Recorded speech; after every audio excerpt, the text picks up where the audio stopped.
start in part 10, first chapter of the glorious past of India. Bharat का वैभवपूर्ण अतीत, जिसके अंतर्गत हमने अब तक यानी कि भाग 9 पार्ट 9 कंप्लीट कर चुके हैं। आज हम जो यानी कि पढ़ने जा रहे हैं, जो हम डिस्कस करेंगे वो करेंगे किसको, पार्ट 10 को, जिसके अंदर आपका यहाँ जो टॉपिक चल रहा है वो चल रहा था आपका कौन सा, आर्कोलॉजिकल सोर्सेज, यानी कि भारतीय इतिहास को जानने के जो स्रोत थे वो दो थे। फर्स्ट तो था आपका कौन सा, लिटरेरी सोर्सेज, एंड सेकंड था कौन सा आपका, आर्कियोलॉजिकल सोर्सेज। तो सेकंड अपन पढ़ रहे हैं यहाँ पे आर्कियोलॉजिकल सोर्सेज। तो आर्कियोलॉजिकल सोर्सेज इसको अपने डिवाइड किया यहाँ 6 पार्ट के अंदर। फर्स्ट पार्ट था आपका इंस्क्रिप्शन यानी कि अभिलेख, वो आपके पूरे हो चुके हैं। And second part coins and seals. तो today start coins and seals. First the copper and silver coins found first. सबसे प्रथम बार अगर हमको कोई सिक्के मिले तो वो कौन से मिले थे हमको, कॉपर एंड सिल्वर के, चांदी और तांबे के सिक्के जो सबसे पहले हमको यहाँ पर मिले। सोने के सिक्के नहीं मिले, ये ध्यान रखना। सबसे पहले जो हमको सिक्के मिले वो किसके मिले आपको, वो मिले आपको कॉपर और सिल्वर के। अब यहाँ पर एक और अपने पहले बात बता दे कि जो यानी कि आपके बोले कॉइन एंड सील है या जो भी आपके यहाँ सिक्के हैं, मोहरे हैं, मुद्राएं हैं, तो बोले कि इनका क्या रोल है, ये क्या अपने यानी कि एक तरह से रोल है वो भारतीय इतिहास को जानने में यानी कि एक तरह से अदा करते हैं। तो अपन देखेंगे पहले यहाँ है लास्ट में coin seals and currency. Coins, seal and currency play important role to tell us history of India, कि भारतीय इतिहास को जानने में यानी कि महत्वपूर्ण जो भूमिका निभाते हैं वो कौन निभाते हैं, आपके सिक्के निभाते हैं, आपके सील मोहरे निभाती है, और आपकी करेंसी यानी कि आपकी जो मुद्रा है वो निभाती है। तो उसी प्रकार अपन यहाँ पढ़ रहे हैं कि copper and silver coins found first. सबसे पहले हमको जो सिक्के मिले वो कौन से सिक्के हैं आपके, ये वो है आपके यानी कि कौन से, ताम्र और आपके यानी कि एक तरह से जो यहाँ पर हो गया वो चांदी के सिक्के। नेक्स्ट बात करें अपन, एक तरह से अपन कह सकते हैं यानी कि आपके कॉइन्स की क्या है, ये पार्ट ऑफ कॉइन।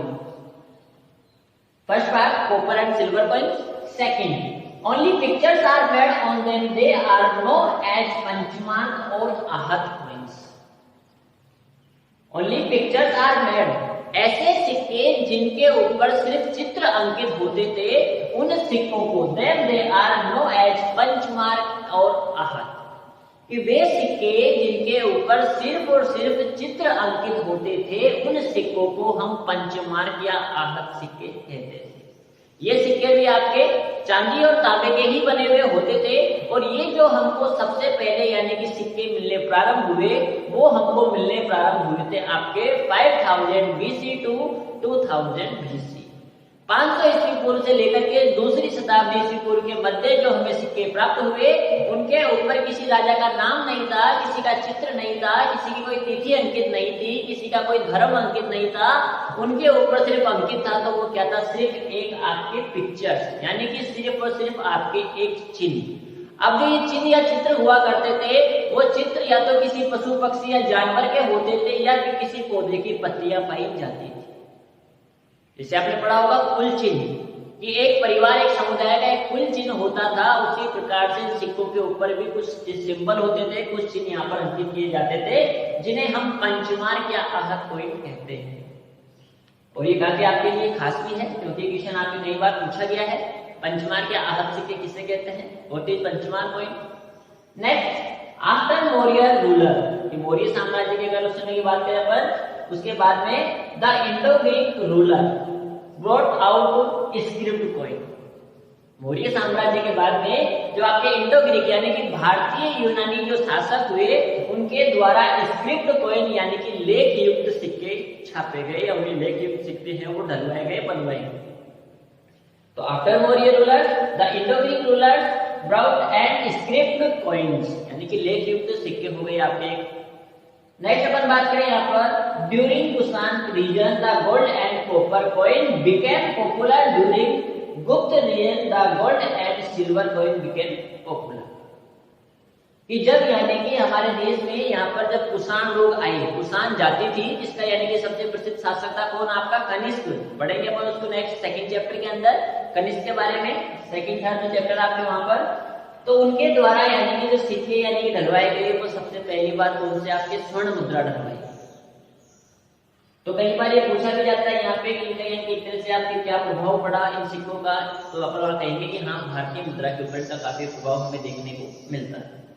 नेक्स्ट हम बात करते हैं यहाँ पर क्या इससे को क्या क्या जानकारियां मिलती है, क्या कैसे नहीं है।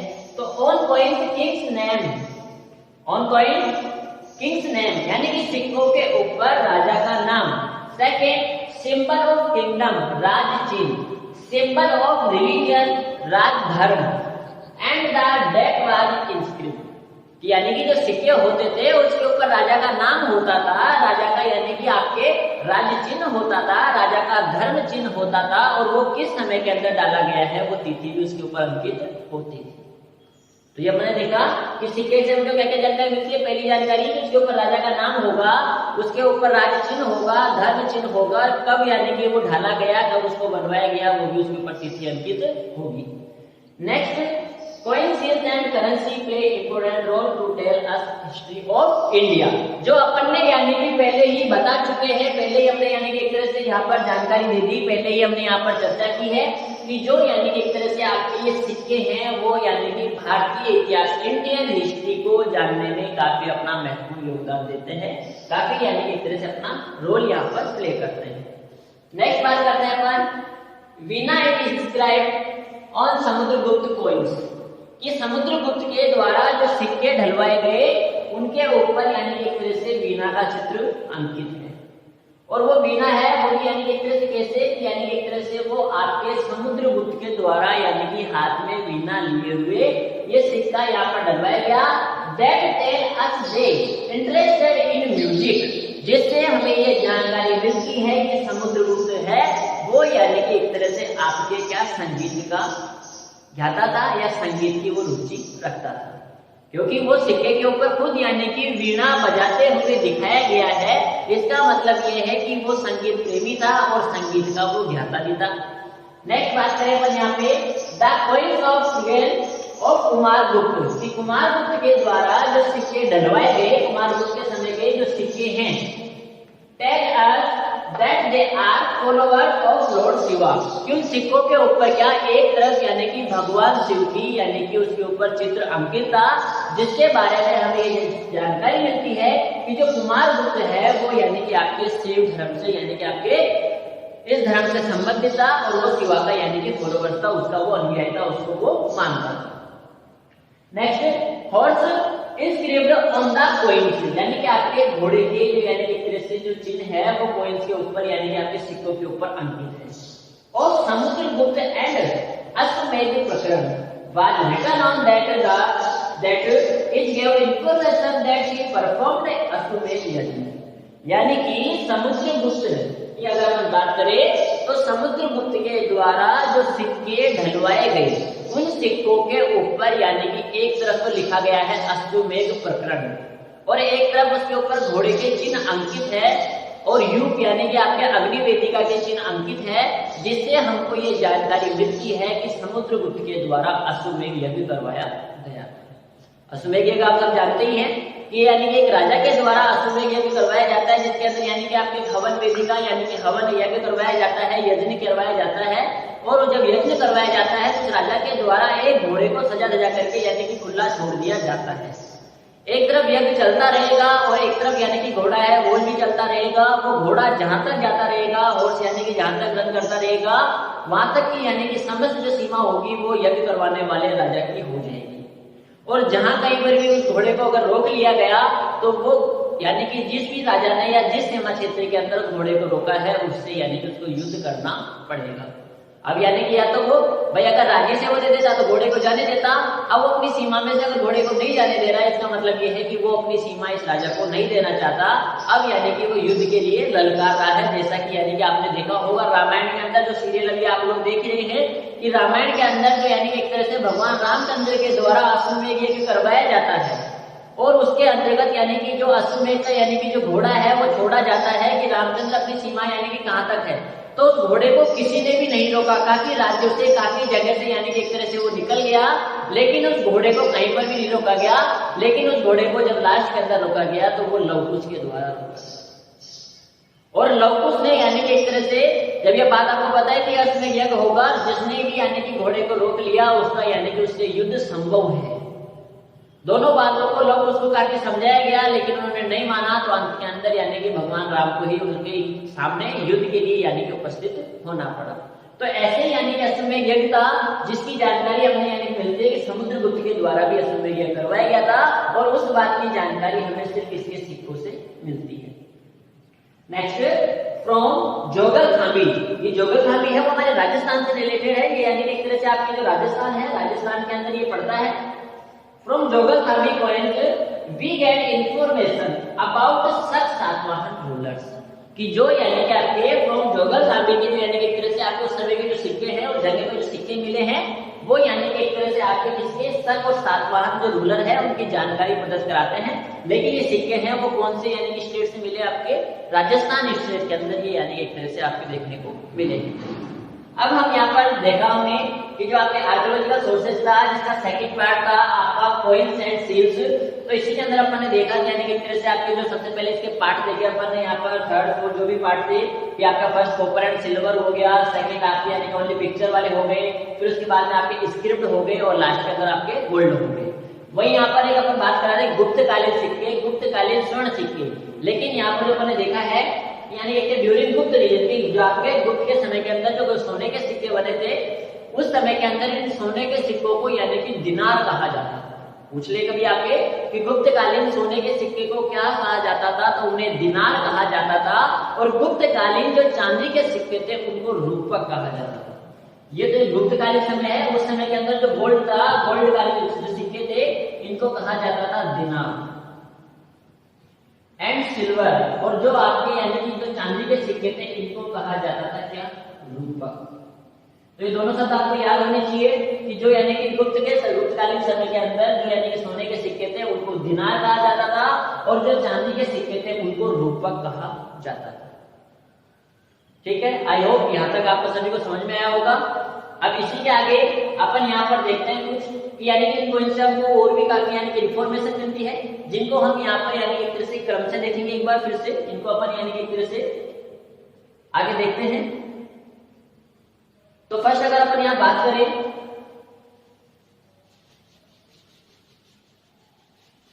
तो सबसे पहले अगर अपन यहाँ बात करते हैं इंफॉर्मेशन फ्रॉम पॉइंट सी, तो जिसके अंदर सबसे पहले आपके आता है वो आता है आपका क्रोनोलॉजिकल डिटरमिनेशन। सेकंड नंबर पे आता है आपका information related of religious belief.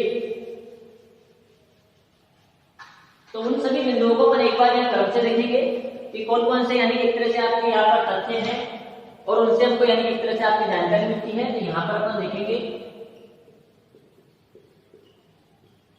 Information from coins, कि यानी कि जो आपके सिक्के हैं इनसे हमें क्या क्या जानकारी मिलती है। तो सबसे फर्स्ट अगर अपन पहले बिंदु की बात करें क्रोनोलॉजिकल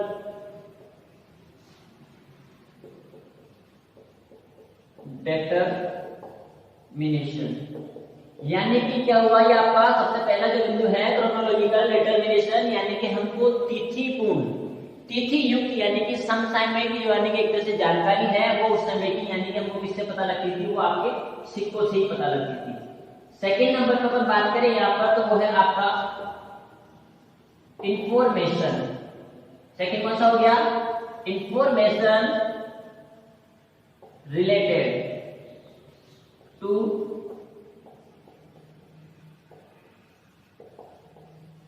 रिलीजियस बिलीफ, यानी कि धार्मिक सहिष्णुता की अगर हम बात करें तो उस समय के अंदर सिक्कों से हमें ये पता चलती है धार्मिक जीवन की, यानी कि धार्मिक जो स्थिति थी उसकी भी जानकारी मिलती है कि उस समय के अंदर जो यानी कि सिक्के डलवाए गए, जिस राजा के समय में डलवाए गए वो यानी कि एक तरह से आपके जो सिक्के थे वो यानी कि कौन से धर्म से संबंधित थे। मतलब वो सिक्के जब बने तो उस समय जो राजा था वो राजा कौन से धर्म से संबंधित था, कौन से धर्म को यानी कि एक तरह से वो मानता था, वो सभी जानकारी आपको मिलती है बिंदु सेकंड के अंदर। थर्ड नंबर पर अगर अपन यहाँ पे देखें तो information about art. Information about art की जो थर्ड हमारे यहाँ पर बिंदु है, जिसके अंतर्गत हमको यानी एक तरह से क्या है आपका इंफॉर्मेशन अबाउट आर्ट, कला, यानी एक तरह से हमें कला के बारे में यहाँ पर जानकारी मिलती है कि उस समय यानी कि जो भी राजा था, सभी की आपकी हॉबी होती है, भाई मेरी भी कोई हॉबी है पढ़ाना, जैसे मेरी हॉबी है, आपका भी हो सकता है जैसे पढ़ना आपकी हॉबी हो या आपका खेलना हॉबी हो, किसी प्रकार का आपका गाना गाना आपका हॉबी हो, उसी प्रकार से इन राजाओं की भी कोई ना कोई यानी एक तरह से कुछ बात करें कला के बारे में कि उनकी भी कोई ना कोई यहाँ पर हॉबी की बात कर सकते हैं या उनकी कुछ कला की। अब कला के अंदर जैसे कि अपन ने देखा था यहाँ पर किसके बारे में, समुद्रगुप्त के बारे में। वहीं पे आपके कि जो समुद्रगुप्त है वो क्या है आपके यानी कि वीणा को बजाते हुए, यानी कि वो वीणा बजाते हुए यानी कि उसका सिक्का ढला हुआ है। इसका मतलब ये हुआ कि समुद्रगुप्त है वो यानी कि आपके संगीत का रुचिकार, कि संगीत के अंदर यानी एक तरह से वो आपकी रुचि यहाँ पर रखता था। तो ये अपने यहाँ पे कला के अगर अपन बात करें तो कला के अंदर यानी एक तरह से अपन रुचि के अपन आगे बात करेंगे, या कला के अंदर यानी उस समय के अंदर उसने क्या क्या निर्माण करवाया, क्या क्या यानी कि उसने एक तरह से कला, स्थापत्य कला हो गया, मूर्ति कला हो गया, इनसे रिलेटेड यानी कि जो भी अगर आपको जानकारी मिलती है वो अपने इसमें मिलती है। फोर्थ नंबर पे अगर अपन देखें तो यहाँ पर अपन लिखेंगे नॉलेज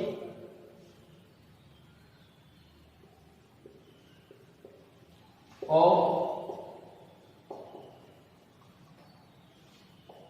एम्पायर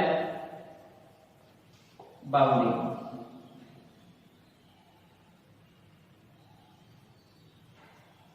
क्या लिखा अपन ने, नॉलेज ऑफ एम्पायर बाउंडिंग, यानी कि जो आपके रूलर थे, जो आपके शासक थे, उनकी यानी कि बाउंड्री, उनका जो साम्राज्य था वो कहां तक फैला हुआ था, कि जो भी आपके शासक हुए उनका जो साम्राज्य है वो कहां तक फैला हुआ था, उनकी बाउंड्री कहां तक थी, वो जानकारी हमें इन सिक्कों से ही मिलती है।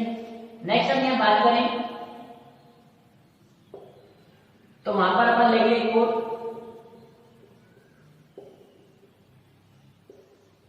नॉलेज ऑफ न्यू फैक्ट, किसी भी प्रकार की यानी कि हमको नवीन जानकारी है या एक तरह से नवीन तथ्य हैं वो सभी हमको प्राप्त होते हैं किससे, सिक्कों से। कि उस समय के जो भी यानी एक तरह से आपके नवीन तथ्य थे, यानी कि आप कह सकते हैं यहाँ पर नॉलेज ऑफ न्यू फैक्ट, उनकी जानकारी आपको इसी से मिलती है। एक और अपन यहाँ देखेंगे नॉलेज रिगार्डिंग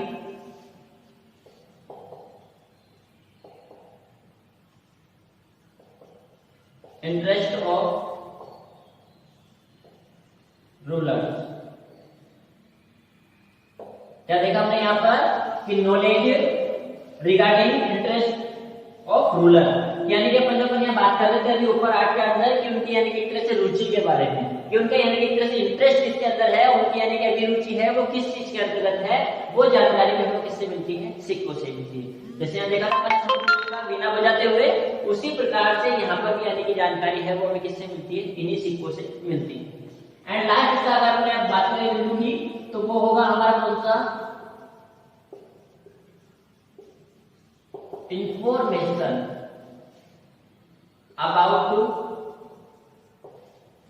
ट्रेड, व्यापार, विदेशी व्यापार या जो भी व्यापार था, and economy.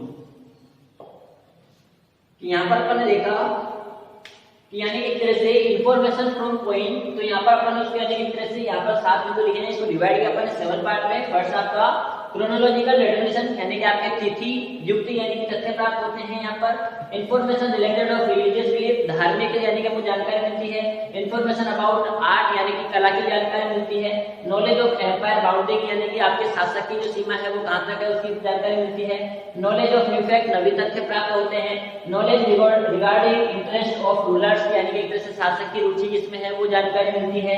And information about trade and economy, कि उस समय यानी कि जो व्यापार थे वो व्यापार यानी कि कैसा था, खुशहाली था, समृद्धिपूर्ण था, कहां तक फैला हुआ था, ये सब जानकारी हमको सिक्कों से मिलती है। उस समय का आर्थिक विकास, कि आर्थिक स्थिति, आर्थिक परिस्थिति कैसी थी, वो जानकारी हमको यहाँ से मिलती है, सिक्कों से ही मिलती है। तो इसी प्रकार आज का जो हमारा यानी एक तरह से ये पार्ट था, पार्ट 10 और जिसके अंदर हमने स्टार्ट किया था इसका आर्कियोलॉजी सोर्सेज का सेकंड पार्ट था आपका कॉइन्स एंड सील्स, जो कि कंप्लीट हो चुका है। आई होप आपको अच्छे से समझ में आया होगा। और जो भी यानी एक तरह से यहाँ पर आपको लिखवाए जा रहे हैं वो नोट्स आपको यानी कि साथ के साथ यहाँ पे आपको कंप्लीट करते हैं अपने नोटबुक के अंदर, ताकि बाद में किसी प्रकार का आपके ऊपर लोड ना पड़े और आपको यानी कि किसी प्रकार के नोट्स बनाने में कोई दिक्कत ना हो। तो ज्यादा नहीं है, आपकी नॉर्मली एक क्लास लगती है यहाँ पर। इसको अगर आप लिखोगे उतारोगे तो ज्यादा 10-15 मिनट का टाइम लगेगा आपको। तो आपको करना यही है, रोज जो भी आपकी यानी कि प्रतिदिन क्लासेस चल रही है उनके यानी कि आपको अलग से कॉपी बना के जो नोट्स है उनको यानी कि एक तरह से आपको रोज प्रतिदिन अलग अलग यानी कि उनको उतारना है। इससे पहले कि अपने जो पार्ट है 9 वो कंप्लीट हो चुके हैं। अगर किसी ने नहीं देखे हैं तो वो हमारे YouTube चैनल है उसके ऊपर जाकर के उनको देख सकते हैं। और अगर इंग्लिश मीडियम में किसी को दिक्कत आ रही है यानी कि समझने में, तो ये जो पार्ट है यानी कि आपका पार्ट 10 है इंग्लिश मीडियम में, तो पार्ट 10 ही होगा वो यानी कि हिंदी मीडियम का भी सेम इसी पार्ट का होगा। तो जिनको हिंदी मीडियम के अंदर भी अगर देखना है, हिंदी मीडियम के अंदर समझना है, तो हिंदी मीडियम के भी यानी कि अलग से आपके पार्ट बनाए हुए हैं जो कि आप यूट्यूब चैनल के ऊपर देख सकते हो। एक बार फिर से मैं आपको यहाँ पर जो हमारा यूट्यूब चैनल है उसके बारे में डिटेल दे देता हूँ आपको, ताकि आपको किसी प्रकार की दिक्कत ना हो। तो आपको जो चैनल है वो सर्च करना है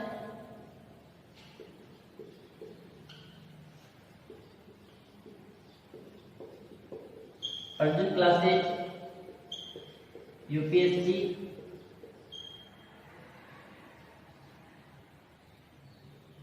PSC RPSC and all exam.